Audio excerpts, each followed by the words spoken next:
사무엘하 18장 24절에서 33절까지 말씀 함께 읽겠습니다. 때에 다윗이 두 문 사이에 앉아 있더라. 파수꾼이 성문 위층에 올라가서 눈을 들어보니 어떤 사람이 홀로 달려오는지라. 파수꾼이 외쳐 왕께 아뢰매 왕이 이르되 그가 만일 혼자면 그의 입에 소식이 있으리라 할 때에 그가 점점 가까이 오니라. 파수꾼이 본즉 한 사람이 또 달려오는지라. 파수꾼이 문지기에게 외쳐 이르되 보라, 한 사람이 또 혼자 달려온다 하니 왕이 이르되 그도 소식을 가져오느니라. 파수꾼이 이르되 내가 보기에는 앞선 사람의 다름질이 사독의 아들 아히마아스의 다름질과 같으니이다 하니 왕이 이르되 그는 좋은 사람이니 좋은 소식을 가져오느니라 하니라. 아히마아스가 외쳐 왕께 아뢰되 평강하옵소서 하고 왕 앞에서 얼굴을 땅에 대고 절하며 이르되 왕이 하나님 여호와를 찬양하리로소이다. 그의 손을 들어 내 주 왕을 대적하는 자들을 넘겨 주셨나이다 하니 왕이 이르되 젊은 압살롬은 잘 있느냐 하니라. 아히마아스가 대답하되 요압이 왕의 종 나를 보낼 때에 크게 소동하는 것을 보았사오나 무슨 일인지 알지 못하였나이다 하니 왕이 이르되 물러나 거기 서 있으라 하매 물러나서 서 있더라. 구스 사람이 이르러 말하되 내 주 왕께 아랠 소식이 있나이다. 여호와께서 오늘 왕을 대적하던 모든 원수를 갚으셨나이다 하니 왕이 고수 사람에게 묻되 젊은 압살롬은 잘 있느냐? 고수 사람이 대답하되 내 주 왕의 원수와 일어나서 왕을 대적하는 자들은 다 그 청년과 같이 되기를 원하나이다 하니 왕의 마음이 심히 아파 문 위층으로 올라가서 우니라. 그가 올라갈 때 말하기를 내 아들 압살롬아, 내 아들 압살롬아, 차라리 내가 너를 대신하여 죽었다면 압살롬 내 아들아, 내 아들아 하였더라. 아멘. 전쟁이 끝나고 그 소식을 다윗에게 전하도록 요압이 사람을 보냈습니다. 두 사람을 보냈죠. 오늘 24절 말씀을 보면 앞부분에 때에 다윗이 두 문 사이에 앉아 있더라 이렇게 되어 있어요. 두 문 사이에 앉아 있다. 마하나임 성에 보통 성에는 외문이 있고 내문이 있습니다. 그 사이에 다윗이 앉아 있다. 그러니까 그 성에 혹은 장막에 편안히 그가 거하는 것이 아니라 그 두 문 사이, 그러니까 그 장막 밖에서 초조하게 무엇인가를 기다리면서 밖에 있다 그 뜻이죠.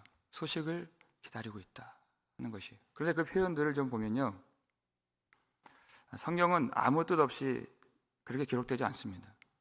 24절 중간부터 보면 성문 위층에 올라가서, 파수꾼이죠, 성문 위층에 올라가서 눈을 들어보니 어떤 사람이 홀로 달려오는지라 이렇게 되어 있어요. 여러분 여기서 이 들어간 단어들을 쭉 보면 11장 2절에서 다윗이 저녁 때 침상에서 일어나 성문 옥상에 거닐다가 거기서 보니, 성문 옥상 그리고 거닐다, 보다, 그 단어들이 24절에 다 들어가 있어요. 무슨 뜻인가? 지금 이 소식을 전하는 자가 갖고 오는 소식이 승리의 소식, 그리고 아들의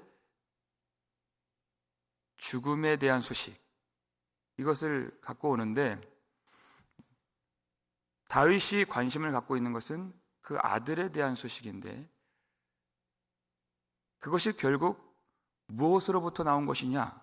사무엘하 11장에 나오는 다윗의 범죄로부터 나온 일이다 하는 것을 성경 기자가 아주 치밀하게 우리에게 가르쳐주고 있는 것입니다. 파수꾼이 외칩니다. 한 사람이 달려오고 있습니다. 그러니까 한 사람이 오는 것은 그가 소식을 전하는 것이다. 그렇게 얘기했어요. 여러분, 다윗이 어떤 소식을 받으면 그에게 좋은 소식이 될까요? 전쟁에서 승리했다 하는 그 소식은 어쩌면 그의 아들, 자기를 대적하는 압살롬이 죽었다는 소식이 될 수 있을 겁니다. 그러면 전쟁에서 패배했다? 그 소식이 온다면 그러면 곧 자기가 죽고 이 나라가 망할 것이다 하는 그 소식이 될 것입니다. 그러니까 어떤 소식이 온다 해도 다윗은 두렵고 떨립니다. 소식이라고 하는 것은 하나님의 결정문이에요. 모든 것이 하나님의 주권에 달려있기 때문에 소식이 온다, 말씀이 온다는 것이고, 말씀이 온다, 그것은 하나님이 오신다는 뜻이에요. 그것이 너무나도 두렵고 떨리는 것입니다. 말씀을 받는다, 하나님이 임재하신다는 뜻이에요. 우리가 이 말씀을 어떻게 받아야 되겠습니까? 이 시대의 문제가 뭐냐면 하나님의 말씀을 우습게 여긴다는 뜻입니다. 하나님의 말씀에 대한 경외감을 잃어버렸어요. 말씀을 우습게 여기고 가볍게 여기고 희화화하는 그런 시대가 되어버렸습니다. 하나님이 이 땅을 부흥케 하실 때 반드시 그 말씀에 대한 경외심을 다시 회복시켜 주십니다. 사도행전 5장 11절 말씀 볼까요? 읽겠습니다. 온 교회와 이 일을 듣는 사람들이 다 크게 두려워하니라. 성령의 역사, 놀라운 부흥의 역사가 일어나는 그 순간마다 하나님이 하나님의 주권과 하나님의 말씀에 대한 그 두려우심, 그 거룩하심, 그리고 경외감을 다시 회복시켜 주셔요. 그래서 주의 말씀이 힘이 있어 흥황하여 세력을 얻으니라. 말씀이 힘이 있으려면 하나님이 그 말씀에 경외감을 다시 하나님의 두려우심을 회복시켜 주신다는 것입니다. 그 마음을 갖고 있어야 진정한 교회가 되는 것이에요. 다윗이 지금 편안한 궁 안에서 혹은 장막 안에서 쉴 수가 없습니다. 두렵고 떨리는 마음으로 이 말씀을 받는 거예요. 그런데 소식을 전하는 자가 두 사람인 것을 파수꾼이 발견하죠. 그러니까 그 소식이 두 가지 내용이다 하는 것을 말하는 것입니다. 그런데 파수꾼이 그 앞에 달려오는 사람의 그 모양을 보니까 그의 다름질이 사독의 아들 아히마아스의 다름질과 같은 이이다 그래요. 그렇게 외치니까 다윗이 그는 좋은 사람이다, 그에게 좋은 소식이 있을 것이다 이렇게 얘기해요. 그는 항상 다윗에게 좋은 소식을 전해준 바가 있었기 때문에 그렇게 안심하고 기대를 갖고 있었습니다. 다윗의 착각이죠. 여러분, 사람에 따라서 소식이 달라지겠습니까? 그럴 수는 없는 것입니다. 좋은 사람이 좋은 소식을 갖고 옵니까? 아니요. 소식을 전하는 자는 하나님이 주신 대로 전하는 것입니다. 사실과 진실과 진리를 전하는 것이에요. 그가 이제까지 자기 듣기에 좋은 소식을 전했다고 해서 또 좋은 소식을 전하는 것이 아니에요. 하나님이 그에게 들려주신 대로 그것을 전해야 그것이 좋은 소식인 것입니다. 하나님의 좋은 소식인 것이에요. 아히마아스가 도착해서 어떤 소식을 전합니까? 28절 말씀 보면 읽겠습니다. 아히마아스가 외쳐 왕께 아뢰되 평강하옵소서 하고 왕 앞에서 얼굴을 땅에 대고 절하며 이르되 왕의 하나님 여호와를 찬양하리로소이다. 그의 손을 들어 내 주 왕을 대적하는 자들을 넘겨 주셨나이다 하니, 다윗을 만나자마자 하나님께 찬양하고 영광을 돌립니다. 무슨 뜻입니까? 승리했다는 것입니다. 여호와께서, 찬양 받으시기에 합당하신 하나님께서 손을 들어서 내 주 왕을 대적하는 자들을 넘겨주셨나이다. 그 원수들을 다 죽이시고 내 주 왕에게, 다윗에게 승리를 주셨나이다 하는 것이, 이제 이 피곤한 전쟁을 다 마치고 편안한 예루살렘 왕궁으로 돌아갈 수 있나이다. 다 끝났습니다. 평소 같으면 이 승리의 소식에 반응하고 기뻐하고 찬양하고 함께 영광을 돌리고 예배를 드려야 했을 것 같은데, 다윗이 그렇게 하지 않아요. 무언가 그 소식에 빠진 것이 있습니다. 무엇이 빠졌습니까? 내 아들 압살롬을 평안하냐? 잘 있느냐? 이렇게 얘기했어요. 지금 이 아히마아스가 다윗을 보자마자 내 주왕은 평강하옵소서 그랬어요. 그 인사말이 샬롬이라고 하는 단어입니다. 평안하냐? 평안하십니까? 그런데 그 똑같은 그 샬롬을 압살롬이 잘 있느냐 할 때 또 사용돼요. 내 아들이 평안하냐 하는 것이에요. 전쟁에서 이겼다는 것은 아들이 위태롭게 될 수 있다는 뜻인데, 잘 있느냐, 무사하냐, 살아있느냐, 그 뜻이에요. 다윗이 정말 궁금했던 것, 다윗에게 중요했던 그 사실은 압살롬이 살아있는가 하는 것입니다. 그는, 압살롬은 다윗을 대적하고 아버지 다윗을 죽이려고 했던, 그야말로 죽어 마땅한 그런 아들일 수 있습니다. 그런 반역자이기 전에 다윗에게는 아들이기 때문에 그 아들이 살아있느냐, 이것은 아히마아스도 이렇게까지 압살롬의 안부를 물을 줄 몰랐어요. 그저 이겼다는 그 소식, 하나님이 넘겨주셨다, 하나님의 주권과 그리고 승리와 하나님의 은혜를 말하면 그것으로 다 될 줄 알았어요. 그런데 다윗의 그 표정과 그 눈빛을 보고 도무지 있는 그 사실을 말할 수가 없는 것입니다. 그러니까 둘러대죠. 거짓말을 해요. 요압이 나를 보냈을 때 큰 소동이 일어나는 것을 내가 알았지만 그 이후에 어떻게 되었는지 내가 알지 못하고 있습니다.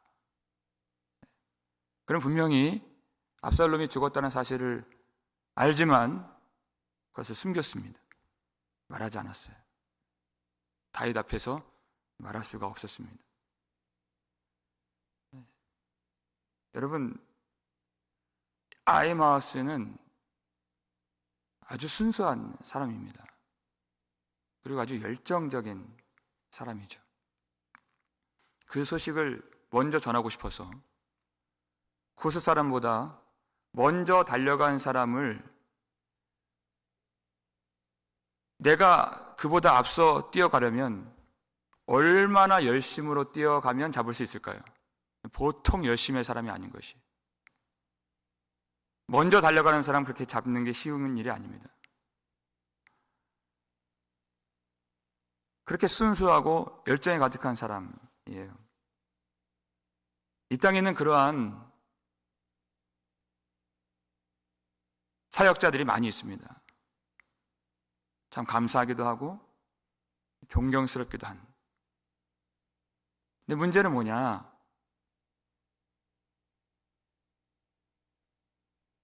있는 그대로 전하지 않는다는 것이. 하나님의 주권, 하나님의 은혜, 하나님이 주신 승리, 그것은 말이에요. 그런데 그 속에 정말 내포되어 있는 그 의미, 그 내용, 복음, 그것을 말하지 않을 때가 많이 있습니다. 내가 복음을 부끄러워하지 아니하나니 그랬어요, 바울이. 그 속의 내용이 복음인 것입니다. 하나님이 어떻게 승리를 주셨는가? 복음에는 분명한 우리의 하나님의 그 성도들을 향한 위로가 있죠. 그런데 그 승리의 내용이 무엇입니까? 아들의 죽음입니다. 그 아들의 죽음은 무엇으로 연유되는 것입니까? 자신의 죄인 것입니다. 그 내용을 아는 것이 복음의 진의예요. 그래서 그 하나님의 그 승리의 소식에는 성도들에 대한 위로가 있지만 그 내용 속을 들어가 보면 뭐예요? 성령께서 교회를 책망하시는 회개의 촉구가 있는 것이에요. 하나님이 교회를 격려하실 때 분명히 그 죄를 깨닫게 하십니다. 그런데 그 내용을 함구하고 그 복음을 깨닫지 못하고 그것을 말하지 않아요. 그것이 아이마스인 것입니다. 하나님이 물으세요. 복음이 무엇이냐? 정말 복음을 알고 있느냐? 복음의 은혜를 누리는 것이 무엇이냐? 이 복음의 내용을 모르기 때문에 이 복음, 십자가의 복음을 깨닫게 하시는 그 길로 하나님이 우리를 인도하실 때 이 복음은 그저 머리로 지식으로 깨닫는 것이 아닙니다. 다윗이 왜 눈물 흘리며 머리를 가리고 맨발로 이 감람산 길을 올라갔습니까? 말씀을 듣는다고 깨닫는 것이 아니에요.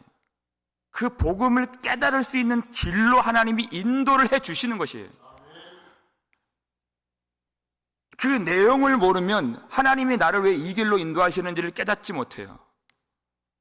도무지 이 말씀이 무엇이고 내용이 무엇이고 내 삶이 무엇인지 그저 하나님의 은혜라는 표현을 들을 때, 승리라는 표현을 들을 때는 마음에 감동이 되는데 그 십자가의 그 길, 그 내용, 그 진의를 깨닫게 하시는 그 길에서는 다 나가 떨어지는 거예요.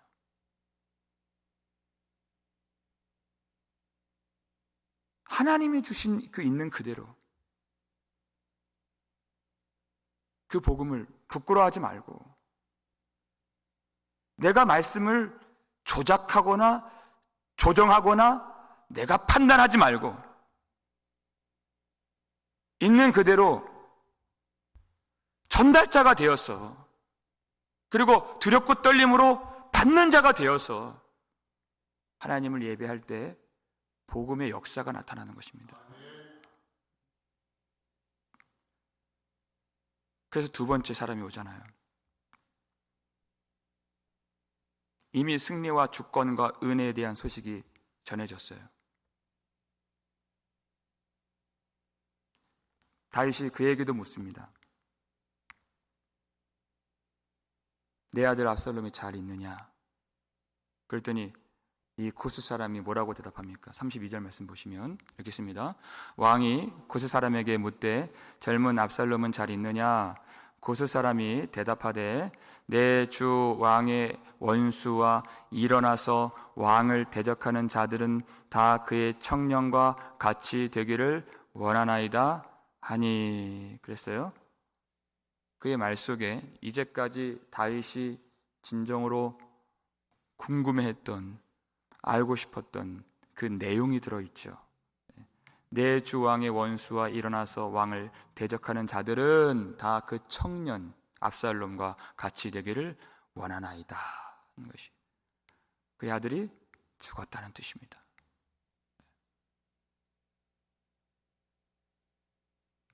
그 승리의 내용이 무엇입니까? 그 아들의 죽음에 있다는 것입니다.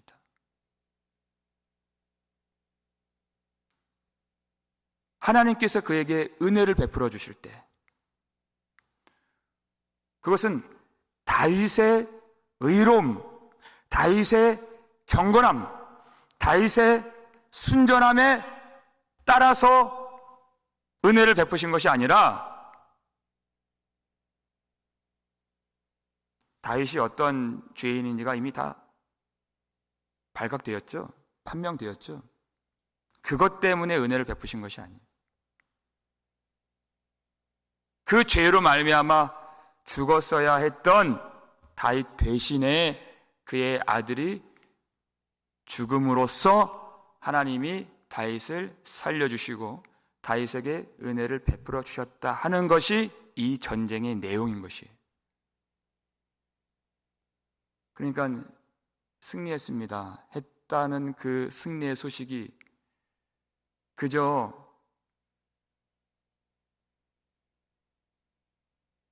기뻐할 수만 있을까요? 여러분, 하나님 우리에게 승리를 주셨습니다 하는 그 소식에 그 내용을 아는 성도들이 그저 기쁨만 가질 수 있을까요? 아니에요. 성도에게 반드시 필요한 것이 있습니다. 그것이 바로 애통입니다. 승리를 누리는 것이 무엇인가? 그 내용이 무엇인가? 이걸 누가 깨달을 수 있는가? 마지막 33절이 그것이에요. 읽겠습니다. 왕의 마음이 심히 아파 문 위층으로 올라가서 우니라. 그가 올라갈 때에 말하기를 내 아들 압살롬아, 내 아들 압살롬아, 차라리 내가 너를 대신하여 죽었다면 압살롬 내 아들아 하였더라. 아멘. 그 승리의 소식을 듣고, 그런데 그 내용이 무엇인가를 깨닫고 그가 심히 아파서 위층으로 올라가서 통곡을 했습니다. 내 아들 압살롬아, 내 아들 압살롬.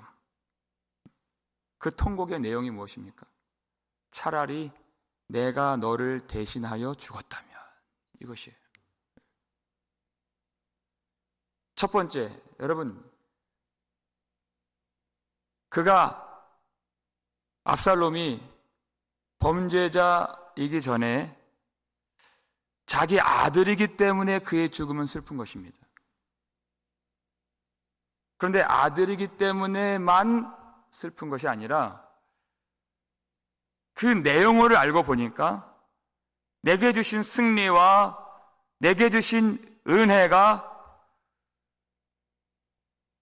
바로 그 아들의 죽음으로 비롯된 것임을 알기 때문에 통곡하지 않을 수가 없는 것이에요. 하나님 앞에 반역한 아들은 바로 자기 자신이었어요. 그러면 자기 자신이 그렇게 심판을 받아야 했는데 그 심판을 지금 이 아들이 대신 받은 겁니다. 그러니까 차라리 내가 너를 대신하여 죽었다면, 내가 너를 대신하여 죽는 것이 맞는 것인데 하면서 가슴을 치지 않을 수가 없는 것이에요. 울지 않을 수가 없는 것입니다. 이것이 하나님의 은혜를 알고 하나님이 주신 승리를 받은 자가 고백하고 하나님 앞에 나아가는 모습인 것입니다. 승리를 누리는 것이 무엇인가? 여러분, 교회 안에 아이 마우스만 있으면 교회는 가벼워집니다. 그리고 냉랭해집니다. 그리고 교만해집니다. 내가 잘해서 이 승리 얻는 것처럼, 내가 기도 많이 해서 이 복 받는 것처럼, 내가 예배 잘 드려서 이 승리 얻고 구원받는 것처럼 다 자기를 바라봐요. 그리고 그렇게 하지 않는 사람들을 다 멸시하고 판단해요. 교회가 팍팍해지는 것이 하나님의 은혜를 몰라요. 은혜를 말하면서 은혜를 모른다는 거예요. 그 내용을 모른다는 것이. 그 내용은 아들의 죽음에 있기 때문에 그렇게 할 수가 없는 것입니다. 하나님이 우리에게 은혜를 주신, 어떻게 승리를 주시고, 어떻게 그 성도를 구원하시고, 어떻게 하나님이 우리에게 영원한 생명을 주시는가의 그 내용을 알면 그렇게 할 수 없는 것이. 그때 하나님의 마음이 무엇인가? 전혀 죄 없으신 그의 아들의 죽으심으로 반드시 심판을 받아야 했던 우리를 살리실 때 그 하나님의 마음, 다윗도 이렇게 애통하잖아요. 그 의로운 하나님의 아들의 죽으심을 볼 때 그 심경,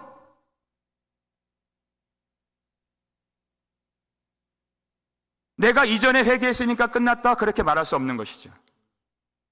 그건 하나님의 마음도 내 죄도 하나님이 주시는 승리도 모르는 것입니다. 하나님의 마음을 알고 이미 다윗이 범죄한 것은 예전이에요. 시간이 많이 흘렀습니다.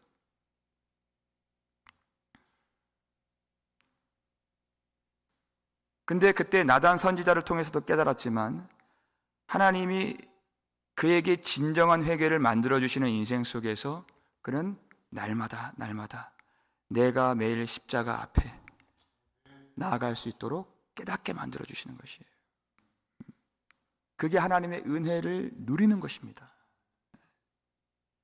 예전에 다 회개해서 끝나서 그게 은혜를 누리는 것이 아니에요.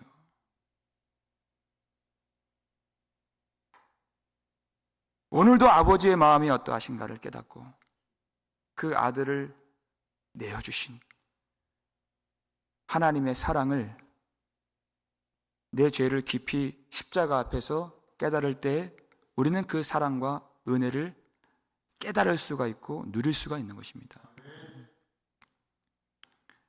오늘도 십자가 앞에 나아감으로써 하나님의 승리를 누리는 자가 되어서 그 승리를 누리는 방식은 가슴을 치고 애통하고 십자가를 붙드는 참 성도가 되어서 하나님이 우리에게 주시는 영원한 사랑과 생명과 승리를 깨닫고 그리고 누리고 진정으로 전할 수 있는,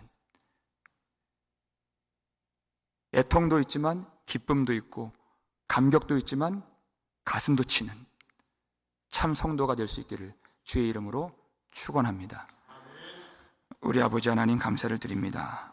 하나님, 이 교회를 불쌍히 여겨 주셔서 아버지의 말씀 오늘도 받을 수 있도록 도와주시니 감사드립니다. 하나님, 우리는 그저 전달자가 되게 해 주시었고 두렵고 떨림으로 있는 그대로의 말씀을 받는 자가 되게 하여 주시옵소서. 하나님, 말씀을 통하여서 하나님의 임재를 날마다 경험할 수 있도록 도와주시고 하나님의 말씀에 경외감이 회복되어서 말씀이 힘이 있어 흥왕하여 세력을 얻는 그런 교회가 되게 하여 주시옵소서. 아버지 하나님, 오늘 다윗이 가졌던 그 진실한 죄에 대한 깨달음과 자기 죽음의 고백을, 십자가의 고백을 우리에게도 내려주시길 원합니다. 하나님, 승리를 얻는 자는 가슴을 치며 애통하며 하나님 앞에 진실로 회개하는 자인 줄 믿사오니 하나님, 교회가 그저 하나님 가볍게 되지 않도록 도와주시고 그 승리의 내용이 무엇인가, 복음의 그 진의가 무엇인가를 깊이 깨달아서 날마다 주님 앞에 나올 수 있도록 도와주시옵소서. 성령께서 모든 진리 가운데로 우리를 인도하여 주실 때에 그 아들을 내어주신 우리 하나님의 마음을 알 수 있도록 도와주시고 그 십자가 앞에서 내가 죽고 깨뜨려지고 그리고 내 모든 것이 주님께 드려지면서 아버지께 영광을 돌릴 수 있는 복된 성도들 되게 하여 주시옵소서. 이 십자가의 복음을 깨달을 수 있는 길로 인도하여 주셔서 감사드립니다. 그저 머리로만 아는 것이 아니요, 우리의 삶으로 십자가의 길을 걸음으로써 하나님 그것을 알게 해주시오니 그 길에서 낙심하는 자가 한 사람도 없도록 도와주시고 그 길에서 벗어나지 않도록 우리를 붙들어 주셔서 성령께서 우리의 마음과 발을 붙드시며 최후 승리 얻기까지 인도하시는 그 걸음을 걸을 수 있도록 주여 날마다 우리와 동행하여 주시옵소서. 아버지 하나님, 오늘도 힘겹게 믿음의 선한 싸움을 싸우고 있는 성도들을 붙들어 주셔서 하나님 그 마음 가운데 진정으로 하나님의 은혜와 승리를 누릴 수 있도록 도와주시고 오늘도 하나님께서 우리와 함께 해주시고 우리에게 필요한 힘과 지혜와 능력과 위로를 공급해 주실 줄 믿사오니 하나님 모든 성도들 넉넉히 예수 그리스도로 말미암아 이길 수 있도록 도와주시옵소서. 하나님 오늘도 이 아침에 진정으로 십자가를 바라보면서 다윗이 자신의 죄를 깨달았던 것처럼 우리도 그 마음이 되기를 원합니다. 마음이 낮아지기를 원합니다. 마음이 참으로 상한 심령이 되어서 오늘 주 예수 그리스도 험한 십자가만 붙들 수 있도록 도와주시고 우리 연약한 기도를 주님께서 붙들어 주시오며 성령의 탄식을 우리 속에 이루어 주셔서 참되게 기도할 수 있도록 인도하여 주시옵소서. 몸이 아픈 자라도 연약한 자라도 주님께서 은혜를 베풀어 주셔서 참으로 기도할 때 부족함 없도록 도와주시고 이 길로 인도해 주신 하나님의 참 뜻을 깨달아서 하나님 앞에서 진실하게 가슴을 치며 온전히 하나님만을 의지하며 하나님의 놀라운 구원의 뜻을 깨달아서 감사 찬송 하늘의 기쁨을 누릴 수 있는 우리 모든 심령들 우리 모든 성도들 될 수 있도록 도와주시옵소서. 이와 같은 참 예배의 복이 모든 가정과 후손까지 누릴 수 있도록 주님께서 은혜를 베풀어 주시오며 하나님 기도할 때 성령으로 역사해 주시고 참 하나님을 경험할 수 있는 이 아침이 되게 하여 주시옵소서. 감사를 드렸고 우리를 구속해 주신 예수 그리스도의 이름으로 축복하며 기도 올리옵나이다. 아멘.